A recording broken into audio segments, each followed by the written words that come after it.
première chose qui est ressortie assez forte, c'est que lorsqu'on aborde un problème sur l'environnement et comment le co-farming peut vraiment aider, c'est vraiment de replacer l'agriculteur au cœur de la problématique, c'est-à-dire que plutôt d'avoir une approche de l'environnement qui est imposée à l'agriculture, c'est d'impliquer les agriculteurs dans les définitions, de faire des retours d'expérience, des partages sur des problématiques environnementales. Et en faisant ça via du co-farming, c'est aussi une formation, une sensibilisation des agriculteurs, puisqu'il y a une très grande diversité des agriculteurs par rapport à la thématique environnementale. Donc ça, c'était vraiment l'élément clé, je dirais, de nos discussions. Et ensuite, puisque le sujet est très complexe, très large, c'était comment définir un objectif, quelle thématique intégrer dans du co-farming par rapport à des sujets environnementaux. Donc, est-ce qu'on parle de l'eau, est-ce qu'on parle des sols, est-ce qu'on parle des pesticides, et donc là encore, c'était aussi comment le co-farming va aider une communauté aussi vaste à identifier les priorités. Et un axe qu'on avait dit, c'était peut-être de permettre de faire émerger ces thématiques en liant les besoins des agriculteurs, des acteurs, des métiers de l'agriculture et la société au sens large. C'est-à-dire d'impliquer chacun d'entre nous sur ces thématiques-là pour définir les objectifs que le co-farming pourrait faciliter. Voilà, je pense que c'était... J'ajoute simplement l'aspect standardisation des données et l'aspect que chacun qui contribue à alimenter en termes d'information, il voit un intérêt à quoi ça peut lui servir. Et derrière, tout ce qui est interopérabilité et standardisation pour que les données soient effectivement travaillées et puissent effectivement rendre service sur le terrain et pas simplement collectées sans savoir quoi en faire derrière. Donc il y a certainement un travail en termes de collaboration à faire à ce sujet-là également. Merci. Je me permets une question, puisque vous n'avez pas cramé tout votre capital temps. Vous êtes tellement efficient. Ça serait quoi un premier pas pour aller dans les deux directions que vous évoquez là? Je pense qu'on me l'a dit, la première chose, c'est de réunir un groupe d'agriculteurs ou un forum d'agriculteurs pour travailler autour de cette thématique-là. Parce qu'il y avait un peu de débat autour de est-ce que les agriculteurs sont vraiment sensibles aux questions environnementales, oui, non. Déjà, peut-être le co-farming peut identifier le nombre, quelle est la quantité d'agriculteurs qui seraient capables de s'impliquer sur une telle thématique. Commencer à être précis, être très concret. Et c'était vraiment la chose tellement vaste, il faut être très concret.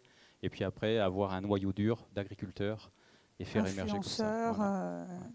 Super. Merci beaucoup à tous les deux d'avoir rendu compte de ces échanges. Donc là, thématique environnement. Alors, qui est prêt à prendre la parole parmi les autres groupes? Allez, Laurent et Julien. Welcome, Julien. Tu as gagné le droit à un micro. Laurent, voilà. Donc, c'était quoi votre thème? Bonjour. Bonjour. Oui, il fonctionne. Rebonjour. Donc, la question, c'était comment le co-farming, c'est juste derrière toi, peut-il ou va-t-il révolutionner le fonctionnement interne des organisations agricoles? Voilà. Alors, donc, moi, je suis agriculteur. Je ne suis pas du tout rompu à l'exercice de communication, mais je vais essayer d'être assez clair. Ah bon? Bon, c'est bien. En tout cas, il a beaucoup discuté, en tout cas. Voilà, j'ai pas peur de débattre. Donc nous, le premier axe, celui qui est ressorti le plus évident sur l'évolution des OPA, c'est l'abaissement des frontières géographiques. Donc là-dessus, il y a un changement qui va s'opérer. Premièrement, avec les OPA qui ont donc des clients comme par exemple les coopératives ou les chambres d'agriculture et des adhérents, on pense qu'il va y avoir évidemment une concurrence accrue pour tous ces opérateurs-là et qui risque d'avoir une diminution des acteurs et une concentration des acteurs. Je vais ressortir quand même ce que j'ai écrit. Ouais.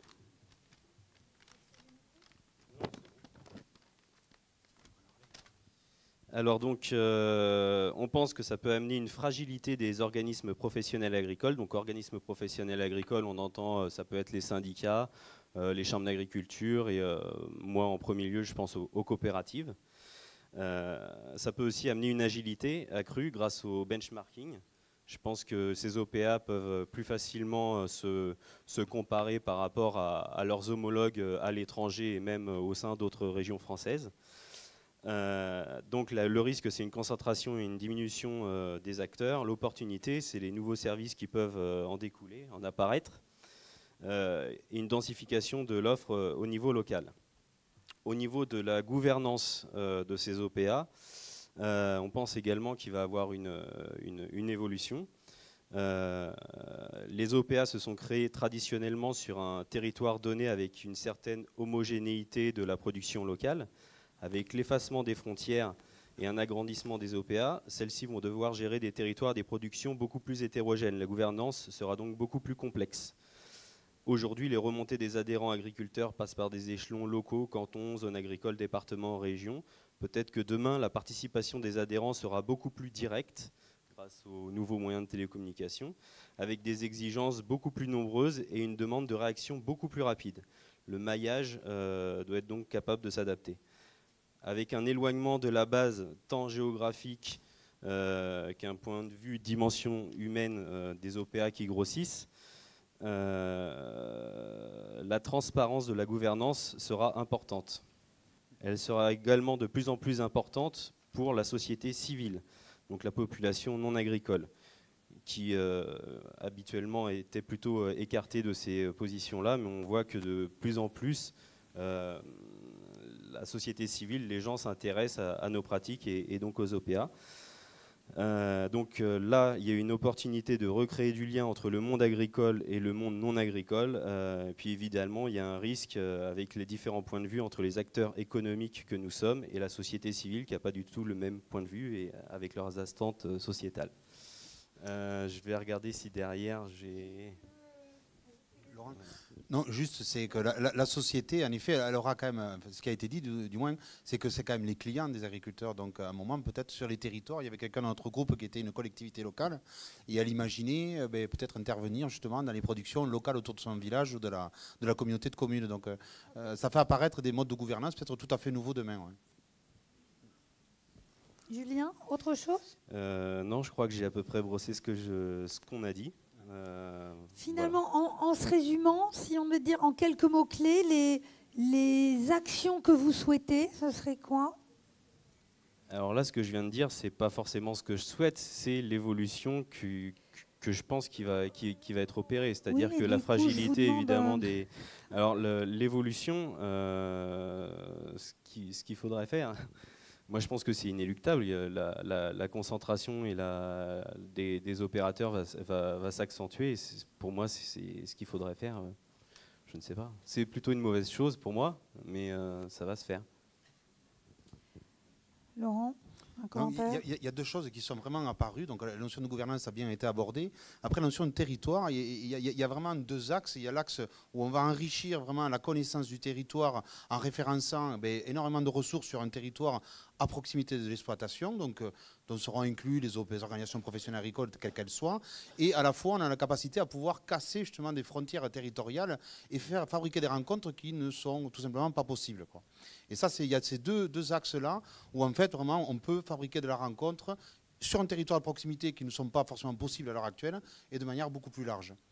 Et le deuxième élément que j'ai trouvé extrêmement innovant, c'est qu'au final, c'est que tout le monde pense que la structure agricole, les silos, les magasins, tout ce qui fait l'environnement agricole, ils vont rester. C'est-à-dire qu'on pense que demain, on ira toujours vider dans un silo à proximité de chez soi parce qu'il y a une notion de logistique assez forte. Mais du coup, c'est ce que tu disais tout à l'heure, c'est qu'il y a tellement de production, c'est que finalement, la coopérative historique qui était céréalière, elle ne sera peut-être pas commercialisée du soja bio, du soja de pays, du soja conso ou que sais-je. Et obligatoirement, elle sera peut-être un réceptacle physique de marchandises qui seront tradées par un opérateur qui sera à l'autre bout de la France ou peut-être à l'international. Et ça ouvre. Tu en fais un hub. Et ce que tu as évoqué dans ton expérience personnelle, qui est un cas unique, mais au final, pourquoi pas, quoi. Est-ce que la techno va être capable de dire tu vas livrer à tel silo et tel silo, on est capable de le vendre. Ça pourrait être de l'échange de marchandises. Ça peut paraître théorique, mais au final... c'est voilà. pas impossible. Alors, mon propos, j'ai envie de le partager. de préciser davantage. Pour moi, le co-farming, c'est énorme. C'est une opportunité vraiment très, très, très, très grande pour les agriculteurs. Pour les OPA, on n'a rien à perdre. En tant qu'agriculteur, on a tout à gagner. Pour les OPA, ça va être beaucoup plus mitigé. C'était le sens de mon message. Ok, j'ai mieux compris. Merci beaucoup à tous les deux d'avoir rendu compte de vos travaux. Merci Julien. Alors, on enchaîne avec un autre groupe. C'est Anaël et Sébastien. Sébastien de Roumanie. C'est ça, mais bien français. Alors, nous, notre groupe, on a travaillé, et déjà, je remercie les participants au groupe, les échanges étaient de qualité, engagés aussi, ça a été vif, des débats constructifs, je trouve, avec des idées qui sont ressorties, et les gens n'ont pas hésité à parler, donc merci pour votre participation. Donc la question à laquelle ils ont répondu et sur laquelle ils ont travaillé, c'est comment le co-farming va révolutionner ou changer ou renouveler l'expérience utilisateur, l'expérience client, que ce soit de l'utilisateur des plateformes, l'utilisateur des services, l'utilisateur ou le client qui soit agriculteur ou alors au niveau des OPA. Donc très très large, question sur comment renouveler l'expérience utilisateur et client. Je transfère la parole à notre rapporteur, Sébastien. Merci Annette. Donc voilà, vous avez déjà les comptes rendus un petit peu de tout ce qui s'est dit. C'est vrai qu'il y a eu des échanges très riches parce qu'on avait un panel assez divers. Il y a 3 grandes idées qu'on a retenues. Alors on va essayer de les retrouver, elles sont ici en vert. D'abord, une qui est venue en haut, qui est le premier panneau, la création de valeur. Les ressources, c'est ce qu'on retrouve ici un petit peu en bas. C'est vraiment création de valeur de point de vue, enfin de 2 points de vue. C'est de la valeur, soit j'améliore, j'augmente une valeur, une valorisation en fait de mes activités, ou au contraire, je crée de la valeur en maîtrisant des charges ou d'autres types d'activités. Donc ça, c'était un premier point, c'est comment déjà, en tant qu'utilisateur, que ce soit offertant ou demandeur ou service, je trouve un petit peu un ajout. Donc premièrement, c'était la valeur, donc le gain. Un deuxième point qui a été abordé, je ne sais pas si on peut remettre, voilà, c'était la simplicité. Donc on voit ici un peu à droite, en dessous de co-farming, pédagogie, simplicité. Il faut que l'expérience soit facile d'accès, facile à comprendre assez rapidement. Donc on comprend rapidement aussi quelle est la valeur qu'on va trouver en fréquentant ce genre de plateforme. Donc ça, c'était parmi les 3 idées fortes, c'était les 2 premières. La 3e idée forte, ça a été sur la compétence. On voit un petit peu coaching, on voit pédagogie. Il est clair qu'il faut avoir un accompagnement à plusieurs niveaux d'utilisateurs. On s'est rendu compte que dans le panel, quand on a discuté, certains avaient essayé et étaient revenus un petit peu déçus parce que ils n'avaient pas su identifier la valeur qu'ils allaient trouver. Et puis parfois ils ont commencé, mais ils sont revenus parce qu'il n'y avait pas eu un accompagnement sur les services, sur la compétence proprement dit. Donc ça, c'était des points assez importants. Et après, il y avait 2 choses qui étaient un peu moins mises en avant, mais qui sont quand même revenues et qui, je pense qu'il faut mentionner. Donc c'est des points, on va dire, des mineurs par rapport aux majeurs, comme parle les formations américaines. D'abord, c'est que le co-farming, ça va créer du lien. Et ça, c'est quelque chose que j'ai vu sur une diapo un peu plus haut. Hein. Ça va briser un petit peu les limites de territoire, donc ça va créer du lien au-delà de ce qu'on a comme possibilité de faire naturellement, parce qu'on est limité par le temps, on est limité par la géographie. Donc là, on va pouvoir créer du lien. Et puis un deuxième point aussi, c'est tout à fait là-haut. C'est quelque chose qui est venu un petit peu, et dans la prise de notes, c'est venu de façon subliminale. Et en fait, ça a été quand même bien formalisé, c'est de responsabiliser. Ça permet d'ouvrir les yeux, ça va permettre de se rendre compte que, alors là on peut citer du benchmarking ou des choses comme ça, mais grosso modo, c'est dire voilà, je participe à une plateforme de co-farming, que ce soit en tant qu'offre ou en tant que demande, et du coup j'ai une meilleure connaissance, une meilleure compréhension de cet environnement, de cette activité, et je sais mieux où me situer. Et donc ça c'était un point qui est, je pense, qui n'a pas été trop développé dans nos débats, mais qui est quand même très important, donc j'ai voulu le souligner. Alors là vous avez un petit peu toutes nos réflexions, comme elle est venue, ces façons, ça a l'air un peu fouillis, mais c'était très bien mis en image pendant les débats. Et voilà, aujourd'hui, on est sur 3 notions un peu plus importantes et sur 2 qui, je pense qu'il ne faut pas trop négliger à l'avenir quand on va développer des outils de plateforme en général, de co-farming. C'est ces 5 notions-là, parce qu'il y a, je pense qu'il y a, comment dire, il y a une priorité à donner à savoir à qui on s'adresse et qu'est-ce qui va y venir y chercher. Et donc, on est là. Merci beaucoup, bravo pour votre travail et d'en avoir rendu compte au groupe. Et merci à notre facilitatrice graphique, Michelin. Alors, qui prend la suite? Jean-Paul, peut-être? En tout cas, le groupe animé par Jean-Paul. Allez, bienvenue à tous les deux. Alors, votre question, votre thématique, qu'est-ce que c'était? La question, c'était en quoi le co-farming va modifier l'économie agricole ou en quoi l'économie agricole va être modifiée par l'apparition des plateformes de co-farming, Sébastien. Merci. Alors, 3 idées. Donc, première idée, une augmentation de la compétitivité des exploitations agricoles. Deuxième idée, on va dire, sur l'échiquier économique et les relations entre différents acteurs économiques, fournisseurs, agriculteurs, etc. Un peu un repositionnement, une reconfiguration. Et puis, si je dois ajouter une 3e chose, ça serait finalement le côté mise en relation facilitée entre agriculteurs qui peuvent faire émerger finalement des dynamiques territoriales différentes. Alors, si on doit les détailler un peu, la première idée, augmentation de la compétitivité. Qu'est-ce que c'est? C'est finalement parce qu'on a des plateformes qui naissent et qui permettent une interaction différente entre agriculteurs, eh bien on va pouvoir gagner en compétitivité par acquisition de savoir-faire, utilisation de matériel agricole sans avoir à payer l'amortissement puisqu'on n'a pas acheté, on l'a loué, etc., etc. Donc on a ces aspects-là qui sont sortis. On a également l'aspect nouveaux revenus. C'est-à-dire que si je loue mon matériel, j'ai une nouvelle façon de faire du revenu. Si je fais payer mes compétences, j'ai une nouvelle façon d'avoir du revenu. Et au travers de cette notion-là, il y avait l'émergence de la data. C'est-à-dire la data comme nouvelle source de revenus pour l'agriculteur. Alors au service de tout un tas de choses, mais il y avait cette notion centrale de la data qui est sortie, et puis avec derrière d'autres notions qui ont été citées précédemment, l'interopérabilité, etc. Mais en tous les cas, il y avait cette notion-là de propriété de la data, d'usage de la data, que ce soit à des fins marketing ou à des fins de comparaison technique entre agriculteurs pour faire émerger les meilleures pratiques et devenir aussi plus compétitif par la comparaison sur un bassin de production.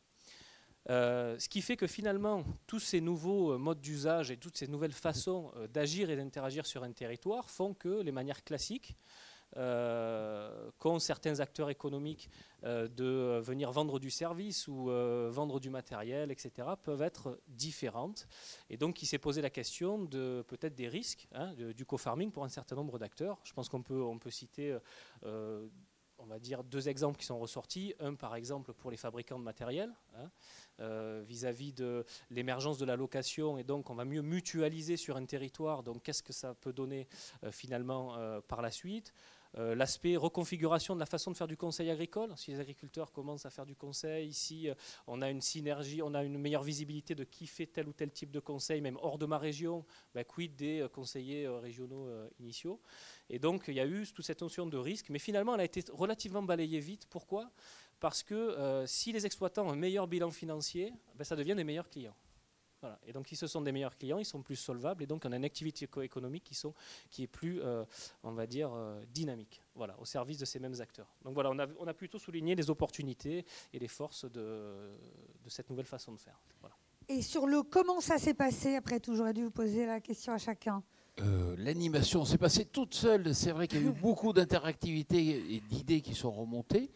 Et c'est vrai qu'on a vu arriver, par exemple, des idées de plateformes qu'on n'imaginait pas du tout. Par exemple, vous savez qu'aujourd'hui, il y a des structures qui mettent en place des systèmes pour siphonner la data. Peut-être demain, il y aura une plateforme où l'agriculteur pourra mettre en vente ses data lui-même directement au profit des acheteurs de data. Alors peut-être, voilà, il va y avoir des perturbations dans les circuits qui sont ancestraux ou traditionnels, mais aussi peut-être au travers de nouveaux systèmes qui sont en train de se mettre en place qu'on n'imagine pas encore.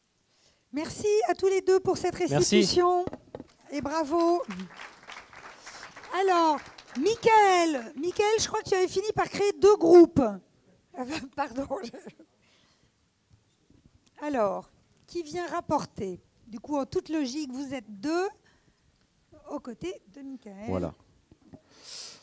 Vous aurez donc nous avons micro à planché partager. sur un sujet, donc la notion. Donc on est en force. Hein. Ah mais Voilà. c'est bien, allez-y. Voilà. Sur la notion de rapports sociaux, on a remis en fait l'homme autour du dispositif et on a essayé de réfléchir sur quels sont les nouveaux rapports sociaux que co-farming va générer, quel type d'organisation sociale ceci va impliquer et en quoi le co-farming peut-il faire évoluer positivement les liens sociaux dans les campagnes. Alors on dit bien campagne, on n'a pas voulu restreindre à l'agriculture, donc pour être un peu plus large, ce qui a permis en fait au groupe de pouvoir s'exprimer et ils vont vous faire la restitution qui est relativement ouverte sur la notion de réseau. Alors on a travaillé autour de 3 axes. Le premier, c'était comment redonner confiance aux consommateurs. Le deuxième axe a été de travailler les relations entre agriculteurs et quelle synergie ils allaient pouvoir en bénéficier. Et le dernier axe de travail a été comment intégrer les OPA, toutes les filières, et ne pas les oublier dans le co-farming. Alors on a ces deux groupes. Il y a un groupe qui a ressorti plus ses objectifs. Donc l'objectif c'était de sortir ça, et un autre groupe qui a identifié un peu qu'est-ce qui se passe. Et au final, selon les thématiques, on a plus ou moins de réponses, forcément. Mais le tout, c'est de savoir aujourd'hui qu'est-ce qu'on peut en tirer, quelle crainte on a ou quelle opportunité on a. Et on a séparé 3 grands groupes, à savoir la communication avec le grand public, donc à la fois des urbains ou des néo-ruraux, parce qu'on se rendait bien compte que même dans les campagnes, on ne sait pas toujours comment ça marche. Voilà, donc là, a priori, 3 grandes phases, c'est savoir, tirer en tout cas le fil de l'alimentation, comment on y arrive, la culture, les cultures, les paysages, passion céréales, tout ça, qui nous partagent des autocollants pour dire dans ma benne de blé, ça fait tant de pain, etc. Et notamment après YouTube qui nous immerge dans le métier. Voilà. Donc c'est arrivé à sensibiliser ce grand public sur le métier d'agriculteur. Comment est-ce que les plateformes nous aident? C'est par ces biais-là, pour le grand public. Après, il y avait le point, on va dire, le plus épais, qui est comment ça change les relations entre agriculteurs. Voilà.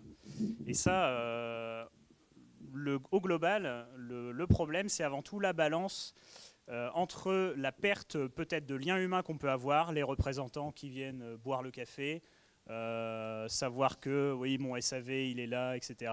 Et c'est pas juste j'achète sur Internet. C'est un peu ce lien-là qu'il peut y avoir dans des fermes des fois isolées. Voilà. Donc ce lien humain en décroissance et à la fois quelle ouverture sur le monde. Voilà. Comment j'ai pu aller chez le concessionnaire pour voir combien il vend cette machine-là parce que moi je vais vendre la même. J'ai pu tout de suite j'ai sur ma page, je sais combien ça va coûter. Combien est la cote du marché, quoi. Vas-y. Oui, et puis mettre en relation, par exemple, 2 agriculteurs qui sont à 400 km de distance et les mettre en relation pour des projets communs, pour des compétences techniques, pour des compétences économiques. Voilà, c'est avant tout avoir du conseil finalement, entre guillemets pas cher, mais des échanges d'expérience et monter en technicité. Par contre, les grosses craintes, c'est que du coup, des fois, alors on a parlé notamment de YouTube, c'est on montre aux citoyens, là, pour le coup, vraiment comment ça se passe. Peut-être que des fois, il y a une visibilité sur l'activité que la profession pourrait trouver dérangeante, quoi. Je ne sais pas si tu veux intervenir. Voilà, on a eu notamment Jean-Pierre qui disait des fois, on est toujours un peu montré négativement, quoi. Votre réaction rapidement? C'était effectivement le type de communication qu'on fait. Aujourd'hui, on a surtout une communication à charge.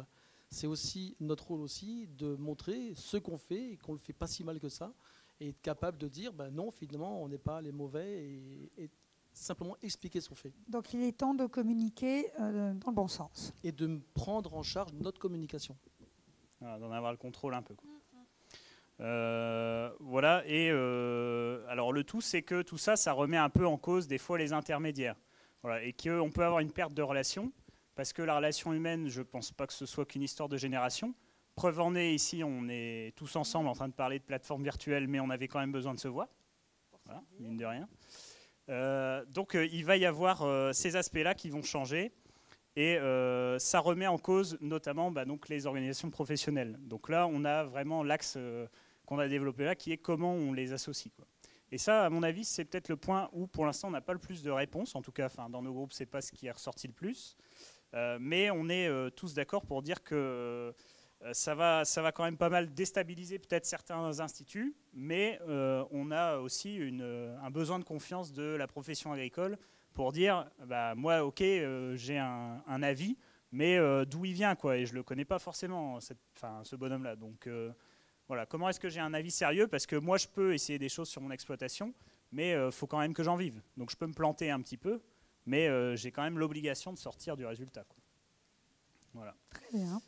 Et donc tout l'idée, en tout cas, là-dedans, à la fois entre agriculteurs, à la fois entre organisations professionnelles et à la fois avec le public, c'est d'essayer d'instaurer une confiance, un relationnel, une réputation qui dure, voilà, et qui n'est pas simplement, par exemple, l'effet aussi d'une note, hein, parce que j'imagine aussi que des fois, c'est la réponse qu'on peut avoir quand on gère une plateforme à distance. Dire, je vais noter telle personne, ça veut dire qu'il est crédible ou tout ça.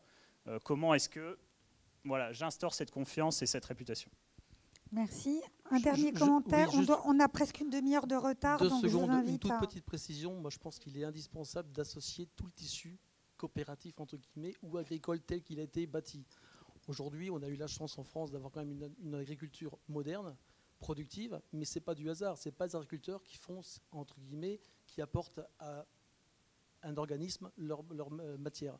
C'était une filière complète qui était mise en place, en passant par le syndicalisme, le mutualisme, et ce qui a fait aujourd'hui l'agriculture. Ça, il ne faut pas l'oublier, je pense. Et par ça, il faut que, effectivement, c'est tout nouveau. Les coopératives, je pense, ne sont pas beaucoup engagées dedans, mais je pense que c'est important qu'elles s'y engagent, elles aussi, dans tout le tissu agricole, pour justement mettre en avant cette filière qui est complète. Merci. Mickaël, un complément avant de terminer? Donc, il a fallu être 3 rapporteurs, c'est parce qu'il y avait beaucoup d'éléments. Beaucoup de et voilà. matière. Eh ben, bravo pour votre travail. Merci. Et puis, dernier groupe, si je sais bien compter, last but not least.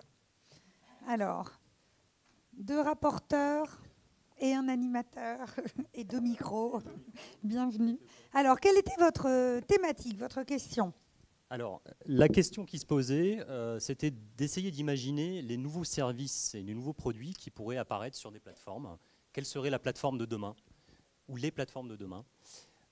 Donc au départ, on a commencé par juste chacun donner toutes les idées qui pouvaient émerger autour de produits ou de services qui tournent autour d'une ferme agricole. Et à partir de là, on a essayé de tirer les 3 axes principaux des plateformes du futur, on va dire. Alors je passe la parole au rapporteur. Alors effectivement, on en a parlé de notions de plateforme et de super plateforme, et à la fin, on se rend compte que la majorité des personnes ne croient pas à la super méga plateforme, à tort ou à raison, je ne sais pas. Et on a abordé d'abord l'aspect humain. Qu'est-ce qui fait que l'agriculteur va passer dans une plateforme? On a pris les choses à l'inverse. On a listé d'abord tout ce que peut donner l'agriculteur à une plateforme, toute l'énergie, les services, son expérience, et qui peut intéresser effectivement la plateforme. Et on a parlé de notions de plateforme et de super plateforme. Est-ce qu'il y a un avenir à la petite plateforme ou est-ce qu'il y a un avenir à la super plateforme? Et au final, on revient aussi, un petit peu pour résumer tout ce qui a été dit, c'est que d'abord, il y a l'aspect histoire qui est fort, il y a l'aspect sociologie, l'aspect humain de l'agriculteur ou de la communauté de vie des agriculteurs, l'attitude au changement qui fait qu'il y a un déclic pour intégrer une plateforme et vouloir changer, vouloir modifier sa manière de travailler, et ça qui est importante. Et ce qui revient un peu partout, c'est la confiance, c'est l'assurance, la notion d'assurance et de confiance vis-à-vis de la plateforme. Le risque, parce que toute activité a des avantages, mais elle a aussi des risques, et l'agriculteur a besoin aussi de gagner sa vie, ça c'est important. Le parrainage, et dans le domaine de l'assurance, on a parlé de notion de blockchain. Tu tu sauras peut-être mieux expliquer que moi. Et moi, si je veux résumer aussi pourquoi on va dans une plateforme, pourquoi un agriculteur voudrait aller dans une plateforme par rapport à une autre, c'est le gain, le temps, la qualité de vie, la confiance surtout. On a parlé de notion de parrainage et surtout d'éthique. Est-ce qu'on va aller dans telle plateforme qui finalement sera tellement méga qu'on ne se reconnaîtra pas? Voilà, je passe la parole à... Merci. Oui, simplement pour compléter et peut-être pour faire le lien avec ce qui avait été dit juste avant, on a aussi beaucoup parlé d'expérience utilisateur, de simplicité. On a parlé, effectivement, le débat a été soulevé, est-ce qu'il faut une super plateforme, entre guillemets, je ne suis pas sûr que le mot super soit très positif, ou faut-il des plateformes spécialisées, une plateforme par exemple pour échanger des services, des services, des conseils, de l'accompagnement entre agriculteurs, une plateforme pour échanger plutôt autour de la production. Voilà, donc on s'est posé la question aussi de la spécialisation des plateformes d'échange. En tout cas, l'objectif, c'est vraiment de manière transversale de remettre l'humain, de remettre l'agriculteur au cœur de ces échanges. Et c'était vraiment ça, je crois, la conclusion, on va dire, de nos échanges. On va dire que ce n'est pas la technologie. La technologie, on a parlé d'intelligence artificielle, de plateforme, on a parlé de blockchain, etc. La technologie est un moyen. La technologie doit rester un moyen au service d'un besoin, d'usage, qui vont certainement évoluer dans le temps et qui vont être dans la continuité, pour paraphraser ce qui a été dit ce matin. Est-ce que ça faisait débat ou vous étiez tous finalement assez en phase? C'est quand même des sujets qui font débat, forcément, parce qu'on bouscule un peu les codes. Ça parle de vos valeurs aussi. Voilà, ça parle des valeurs, et puis il y a des limites, il faut bien le dire, il y a des limites aussi culturelles qui sont liées à la filière, qui font que dès lors qu'on touche ce type de sujet, ça remet en question certaines structures. Qui peuvent se sentir quelque part un peu challengés sur la notion de plateforme. Alors, ce qui était intéressant aussi dans cet échange, ce qui a émergé, on parle de super plateforme, mais je vais préciser, l'idée c'était de se dire, est-ce que demain, la super plateforme, ce ne serait pas une plateforme qui serait gérée quelque part par une intelligence artificielle, avec une assurance liées à la blockchain, comme on peut le voir aujourd'hui sur beaucoup de solutions informatiques. Et tout de suite, dès qu'on a dessiné cette super plateforme, 5 minutes après, tout le monde commençait à remettre en question cette possibilité. Parce que ça fait un peu peur, quelque part, de passer, de visualiser finalement une plateforme qui soit si intégrative et qui finalement aliène un peu l'humain. Alors, du coup, effectivement, on est revenu sur cette notion d'humain et on s'est dit, on peut imaginer n'importe quelle plateforme, mais au final, c'est l'humain et c'est la relation entre les agriculteurs qui va primer. C'est le lien social.